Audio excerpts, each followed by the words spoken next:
When the ambulance arrives at the stadium, the game is already over. Not just the game on the scoreboard. Not just the series.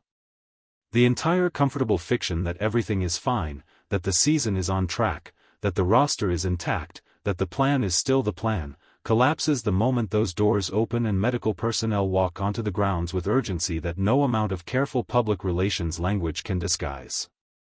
Game 3 had barely finished. The crowd was still processing the final out. And already, at the stadium entrance that most fans never see, two of the most important players on the Los Angeles Dodgers roster were being helped into an ambulance surrounded by medical staff who were not smiling. Shohei Ohtani. Tyler Glasnow. Together. Leaving the stadium not through the players' exit with their teammates, but through the kind of exit that signals to everyone paying attention that something has gone seriously wrong. Ohtani had a bandage wrapped around his right elbow. Glasnow's expression said everything his team was not yet saying publicly. And somewhere in the back of that ambulance, on the way to the hospital, the Dodgers' season tilted on an axis that nobody inside or outside the organization was fully prepared to confront. The final out of Game 3 should have been the beginning of a familiar post-game routine. Press conferences. Injury reports carefully worded to reveal as little as possible. Players in various stages of exhaustion making their way through the clubhouse. The quiet, professional machinery of a Major League Baseball franchise processing a game and preparing for the next one. None of that happened in its normal sequence. What witnesses near the stadium's medical area described was a level of post-game activity that immediately separated itself from routine. Medical staff were moving with purpose that went beyond standard post-game treatment. The communication between team doctors, training staff, and front office personnel had an urgency to it that people who have spent time around professional sports organizations recognized immediately as something beyond standard procedure. Ohtani was seen first. The bandage on his right elbow was visible and significant, not the kind of wrap that gets applied to minor irritation or routine inflammation. This was the kind of bandage that gets applied when something specific has happened to a specific structure that needs to be protected, evaluated, and taken seriously before another pitch is thrown or another swing is taken. Glasnow followed. And those who saw him in those moments described a player who was clearly in pain in a way that went beyond the normal physical toll of starting a high-leverage playoff game. His movement was restricted. His expression was controlled in the way that athletes learn to control their expressions when they are managing something significant and do not want the cameras to capture the full extent of it. The ambulance was not called dramatically. It arrived. It was there, and then they were in it, and then they were gone, and the stadium that had just hosted thousands of fans for 3 hours of baseball was suddenly processing the image of its two most important pitchers leaving together in a medical vehicle. The results of Tyler Glasnow's back X-ray arrived with the kind of clinical clarity that leaves no room for optimism management. The diagnosis was serious. The kind of serious that triggers the injured list designation without the front office needing to deliberate at length about whether the situation merits it. When a pitcher of Glasnow's caliber, in the middle of a postseason run, is placed on the IL based on imaging results rather than a gradual, monitored decline, the medical picture is unambiguous. To understand the weight of this diagnosis, you need to understand what Tyler Glasnow means to the Dodgers' pitching construction, and specifically what he means in the context of a postseason rotation that was already operating without full depth. Glasnow is not a complementary piece. He is not the fifth starter being managed carefully through a difficult stretch. He is a frontline arm with elite stuff, the kind of pitcher who changes the calculation for opposing lineups at the top of a playoff rotation. His fastball, his curveball, the extension and deception in his delivery, these are not replaceable qualities that can be approximated by calling someone up from AAA. When the Dodgers signed him, they were buying a specific kind of performance at a specific kind of moment. The postseason moment. The moment that separates franchises that spend correctly from franchises that only think they did. That moment is now in serious jeopardy. The back injury specifically introduces a category of uncertainty that pitchers and their organizations fear above most other diagnoses. Backs are unpredictable in ways that arm injuries, as devastating as those can be, are not. The healing timeline for a back injury is not linear. It does not respond reliably to standard treatment protocols.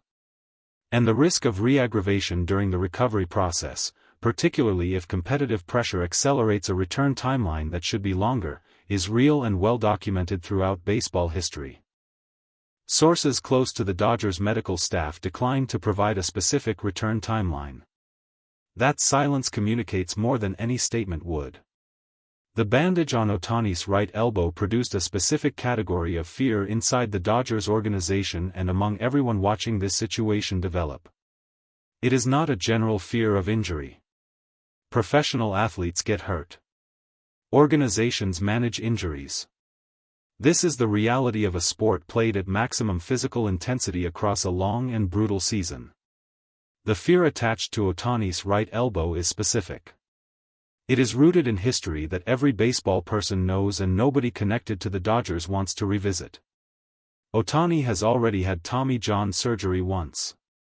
The procedure that saved his pitching career once before, that cost him a year of mound time and reshaped the trajectory of his development, lives in the background of every conversation about his right arm. Every time his elbow becomes a subject of medical attention rather than a body part nobody is discussing, that history surfaces. The Dodgers have managed this carefully. Their investment in Ohtani's physical well-being is perhaps the most sophisticated and well-resourced injury prevention program ever constructed around a single player in professional sports history. Workload management, treatment protocols, monitoring systems, the infrastructure around keeping Ohtani's right arm functional is extensive. But the bandage was visible. And visible bandages on that specific arm, on that specific player, in the middle of a postseason run, produce a reaction that no amount of careful messaging can fully contain. Ohtani did not speak publicly about the elbow immediately after the hospital visit. The Dodgers' official statement was measured and strategically vague, acknowledging the hospital visit while declining to provide specific medical information beyond what the imaging and initial evaluation had produced. That vagueness, in its own way, told the story. When organizations have genuinely good news to share about their star players' health, they share it quickly and specifically. The speed of reassurance correlates directly with the quality of the medical picture. The careful, limited language around Ohtani's right elbow was not the language of an organization that had received a clean bill of health and was simply being professionally cautious. It was the language of an organization still figuring out exactly what it was dealing with. Consider for a moment what it means strategically when two players of this caliber leave the same game in the same medical vehicle. The Dodgers constructed their roster around a specific vision of what their ceiling looked like. Ohtani as the offensive engine and eventually the two-way contributor whose presence reshapes how opposing managers construct their game plans. Glasnow as the postseason starter capable of carrying a game against any lineup in baseball. Together, they represent the twin pillars of a championship-caliber roster. Remove one of those pillars and you have a significantly diminished structure. Remove both, even temporarily, even with the possibility of return, and the architecture of what the Dodgers believed they were becomes genuinely uncertain. The front office is now engaged in the kind of contingency planning that championship organizations are built to handle but no championship organization ever wants to actually need. Alternative pitching configurations. Roster moves designed to address the specific gaps created by Glasnow's IL placement. The question of how to preserve offensive productivity if Ohtani's availability is compromised in any way. These conversations are happening simultaneously, at speed, with the pressure of a postseason timeline attached to every decision. The margin for error in October baseball is essentially zero. Every roster decision that seemed merely important during the regular season becomes critical when the games run out quickly and the opposition is also operating at maximum capacity. What was a deep, well-constructed Dodgers roster 24 hours ago looks meaningfully different today. Not broken. Not incapable. But different in ways that require honest reassessment rather than the comfortable confidence that was entirely justified before the ambulance arrived. If there is a dimension of this situation that the baseball world finds almost difficult to process, it is the timing. This is the moment the Dodgers built toward. The postseason run that justified every dollar spent, every roster decision made, every long-term commitment to a vision of what this franchise could be. The investment in Ohtani, in Glasnow, in the infrastructure around them, all of it was designed to produce maximum competitive capability at exactly this point in the calendar. And at exactly this point in the calendar, the ambulance arrived. Professional sports operate on timelines that have no interest in narrative fairness. Injuries do not schedule themselves around convenient moments. The physical toll of a 162-game season does not pause for the significance of October.